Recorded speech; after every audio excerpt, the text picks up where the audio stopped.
Okay, hi. Today what we're going to be doing is we're going to be looking at A Poison Tree by William Blake. I'm going to be using a colour scheme to do this, so I'm going to be using purple for any ideas that we come up with, which if you're looking at it in mark scheme terms is A01. I'm going to be using black for any language and structure and devices that we come across in the poem, which is on the mark scheme A02. And I'm going to be using blue for context, which is A03 on the mark scheme. So let's start off with a bit of context. So Blake was an early romantic. Romanticism was around at the end of the 18th century to the mid-19th century and was characterised by this focus on emotion and individualism. It was a bit of a reaction against the modernity and machines of the Industrial Revolution. I think the Romantics felt that emotion was getting lost in that, and what they looked for was the sublime, this overwhelming emotion, this overbubbling of emotion as something slightly divine. So Blake was the first of what they call the Big Six poets, of which there were Wordsworth, and Coleridge made up the first generation, and Shelley, Byron and Keats made up the second generation. Looking at the conflict anthology, we will be looking at Wordsworth and Byron as well. So Blake was a deeply religious man. He wrote a lot about social injustices and the negative effects of the Industrial Revolution. And we are going to focus on two particular collections of his work in relation to A Poison Tree, and that is Songs of Innocence and Songs of Experience. Now these two collections, Songs of Innocence came out in 1789 and Songs of Experience came out in 1794. Now he wrote these so that you can kind of equate them to Songs of Innocence, Garden of Eden, Paradise, that innocence we feel as children, childhood, and experience with adulthood, the fall of man, original sin, and things like that. And it's no surprise that A Poison Tree was included in a Songs of Experience. So the central message of A Poison Tree, I'm assuming that you've read it at least once through, it's about how if we don't express anger, it's a bit like nurturing a poisonous tree that will eventually go on to do not only other people harm, but yourself a lot of harm as well. So that's sort of the central message of the poem. We'll delve a bit deeper into the language and structure now. But first, we need to have a look at the title. So, the original title was Christian Forbearance, and you can't see that.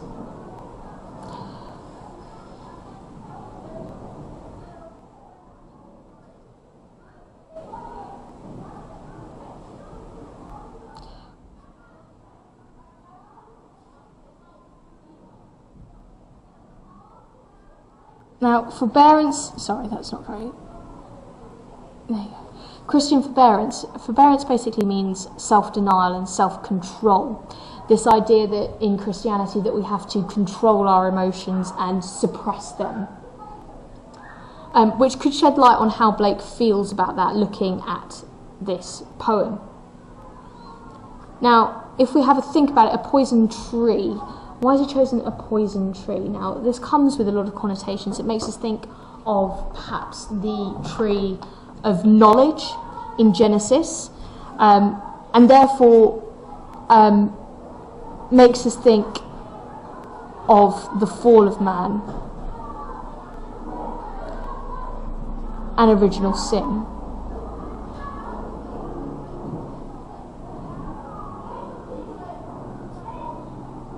Which is interesting. We're looking a little bit more at the language of this. He uses a tree, a poison tree. This is the extended metaphor that runs through the poem for the anger that he feels.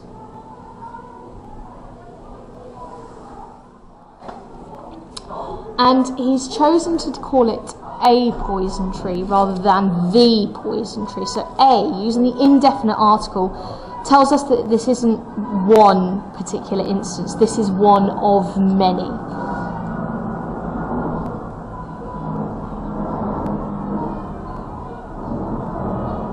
So this has happened before and could happen again. There is a universality to this poem.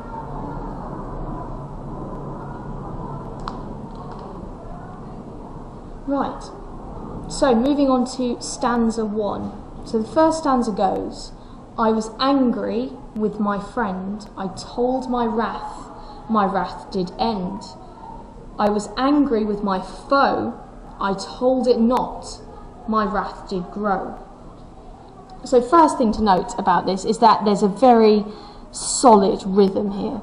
So I was angry with my friend. I told my wrath did end. You can hear the stresses. There's one on I was angry with my friend. I told my wrath did end.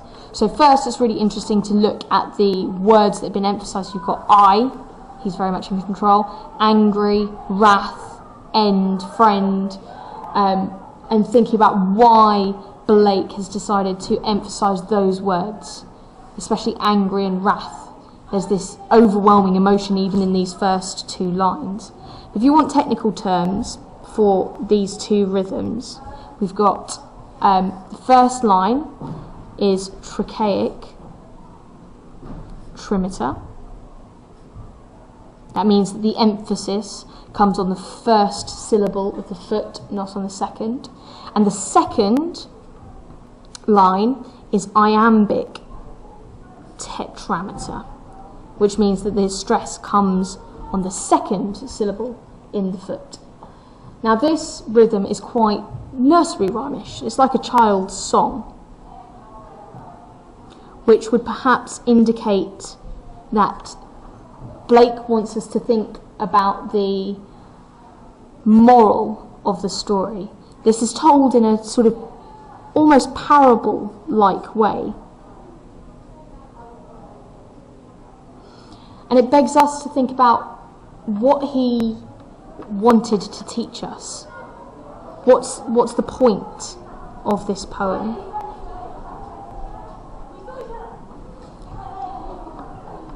And it's interesting that he's chosen a sort of nursery rhyme-like rhythm, given the sobering content of the poem. After all, it is about a murder. And it starts off, the very, very first word of the poem is I. This is an assertion of self. He's in control at this point in the poem. I was angry with my friend. So there's power in the narrator at the beginning, or the speaker at the beginning. And interestingly, he's used the word wrath or wrath twice. This very, very much links it to the idea of the 7 deadly sins.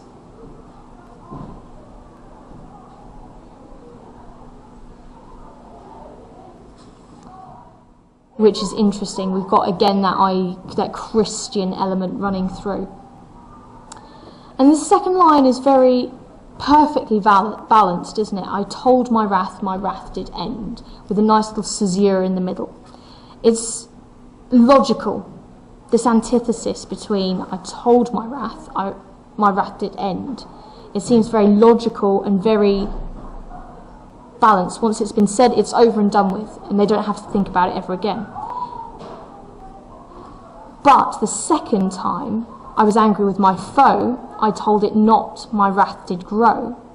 We've got, I told it not, my wrath did grow, and then we've got the entirety of the rest of the poem to show the imbalance of the consequence to the origin, as opposed to just the 2 lines for the friend.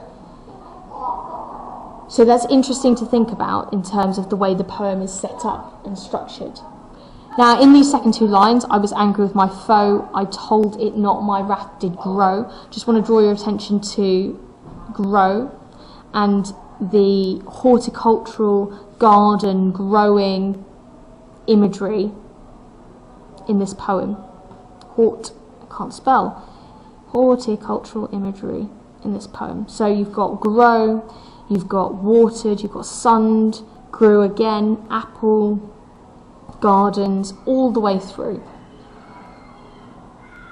And I also want to draw your attention very, very quickly to the contraries that are in this poem. This poem is a poem of two sides. You've got the friend and the foe. You've got this antithesis here. You've got, not only have you got the friend and the foe and the two different reactions there, you've got the contrast between night and day, a lot going through, light and dark, good and bad, going all the way through. So it's very much worth thinking about this poem in terms of the contraries that it presents. And what Blake has done that for. So we move on to the second stanza, which goes, "And I watered it in fears, night and morning with my tears, and I sunned it with smiles and with soft, deceitful wiles." Now, before we go any further, I want to draw your attention to the very strong rhyme scheme in this poem. So we've got, from the beginning, we've got friend, end, foe, grow, fears, tears, smiles, wiles, all the way through right to the end. So this is a very strong A, B, B rhyme scheme, which, coupled with the very simple language, we don't have any examples of wacky vocabulary in this poem at all. So along with the simple language, makes it childlike almost, which goes back to our nursery rhyme element of this poem. So we can read it that it's childlike, but we could also, on the flip side, think of it as just very matter of fact, this simple language.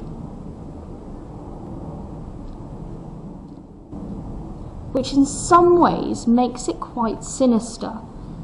He's talking about anger and murder in a very black and white way, which makes him or her, the speaker, appear quite sinister. I also want to draw your attention to the way the lines are started in this poem. We have lots and lots of lines that begin with "and" all the way through the poem.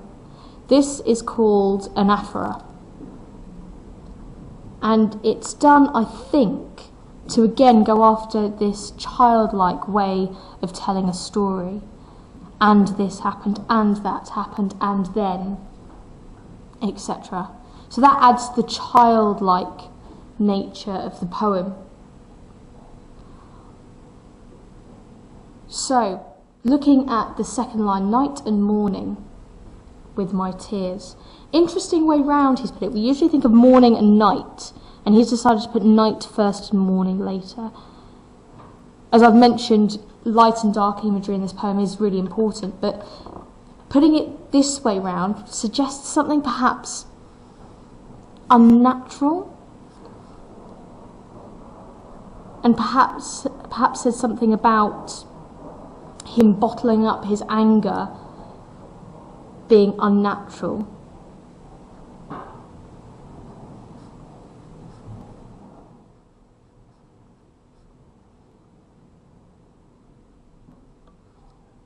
And then we come on to the end of this stanza, which there is very heavy sibilance in, so the repeated S sound. You've got, "And I sunned it with smiles and with soft, deceitful wiles." So that's, "and I sunned it with smiles and with soft, deceitful wiles."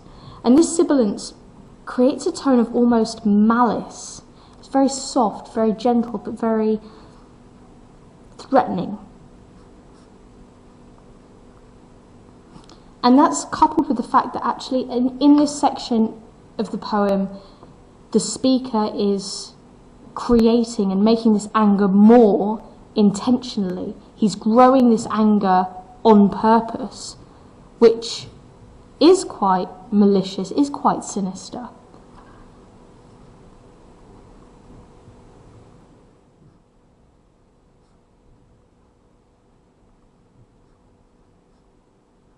And then we come to a slight change in the poem. And it grew both day and night, till it bore an apple bright, and my foe beheld it shine, and he knew that it was mine.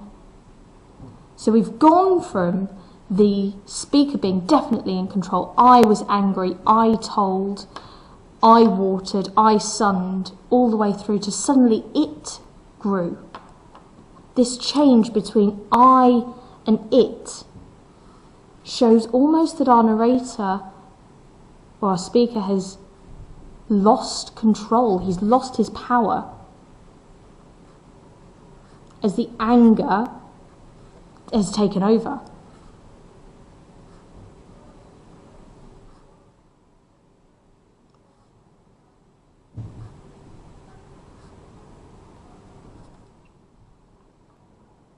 It's now in charge. In fact, it's so much in charge and so powerful that it's able to reproduce. It bore an apple, it creates another being. So its power to reproduce illustrates its power.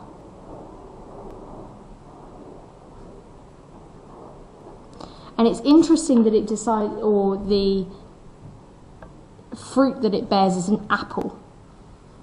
Because this, in many religious traditions, is regarded as the forbidden fruit.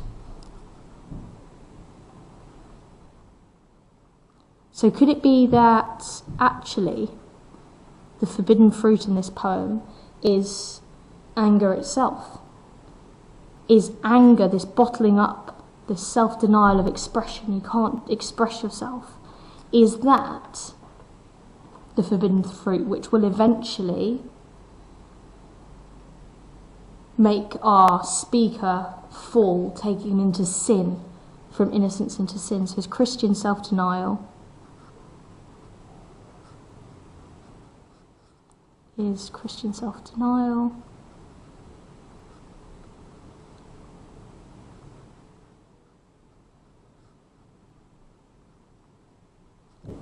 It's also worth noticing in those first few lines the plosive sound, so that's the hard sounds. You've got both. You've got day, you've got night, bore, apple, bright.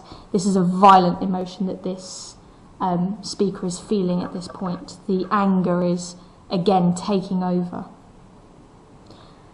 Then we've got, and my foe beheld it shine, and he knew that it was mine.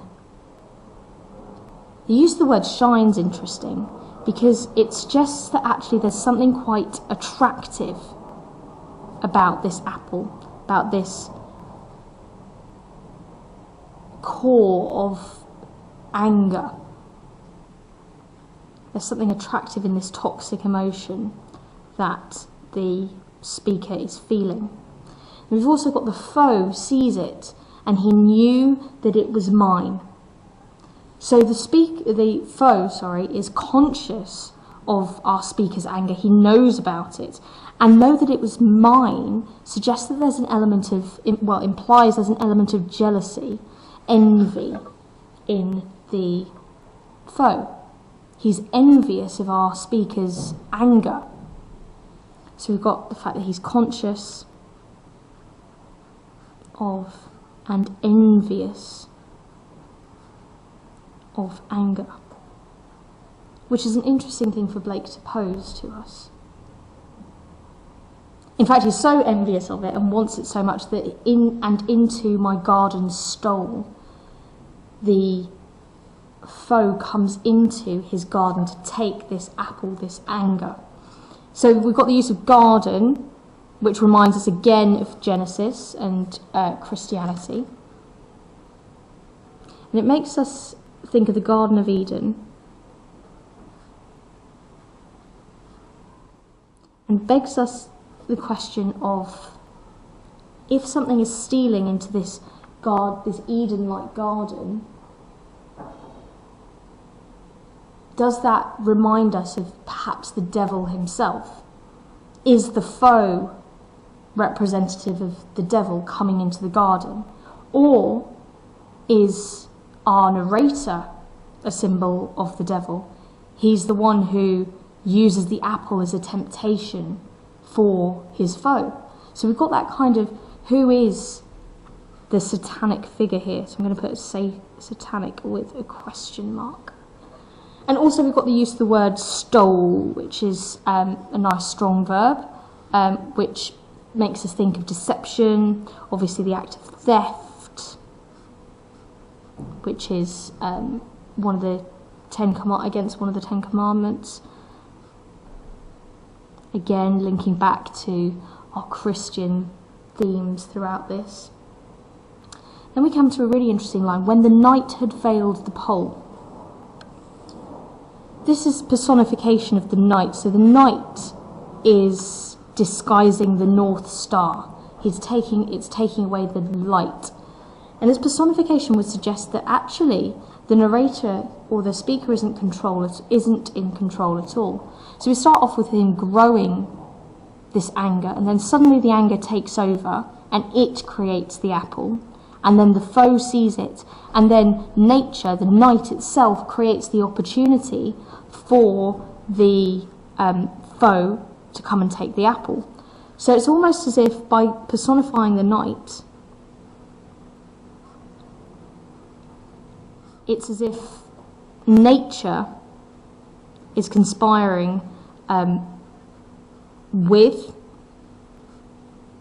our narrator against the foe.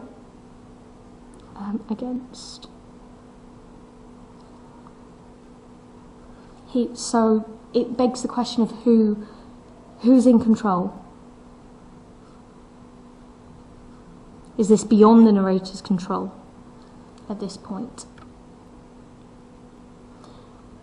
And then we've got, in the morning, glad I see my foe outstretched beneath the tree. Notice that the foe is linked with night time, so darkness and evil, and the narrator, our speaker, is linked with morning, so goodness and light and things like that, even though it is our narrator who has just committed a murder.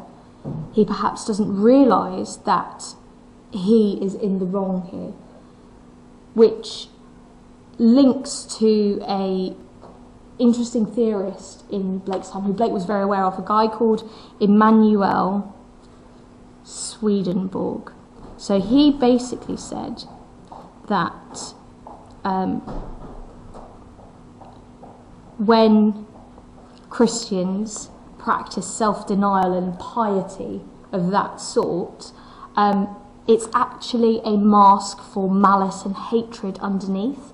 And what happens when you create this mask of happiness and loving and caringness when actually you're seething inside, you alienate yourself from your true identity, and you get to a point where you can't tell the difference between what is evil and what is right. You can't tell the difference between good and bad.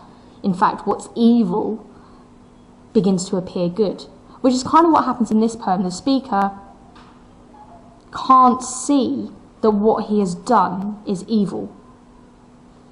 He thinks that he is still associated with the light and goodness and innocence, when actually he's just committed a murder.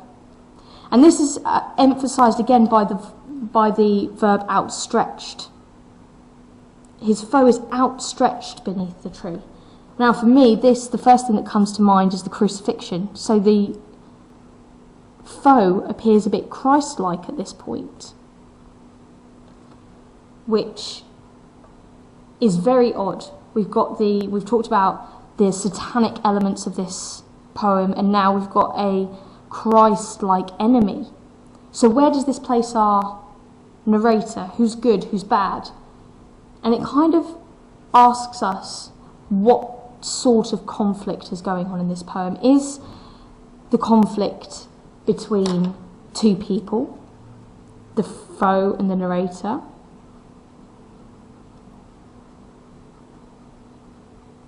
So is it between two people? Or is this a conflict that's going on inside one person who begins to being in control and slowly loses control and then commits an act that is horrific and still thinks that they are in the right. So is it a conflict between two people, or an internal conflict that has played out in this extended metaphor of a tree? So those are just a few things to think about a poison tree. There's loads more in it. Blake was a master of writing poems that appeared to be very simple, but were actually, when unpicked, there are loads of thoughts and ideas and questions that we need to ask ourselves when we come across them. But that is it for A Poison Tree so far. Hope you enjoyed it. I hope you got something from it. Thank you very much.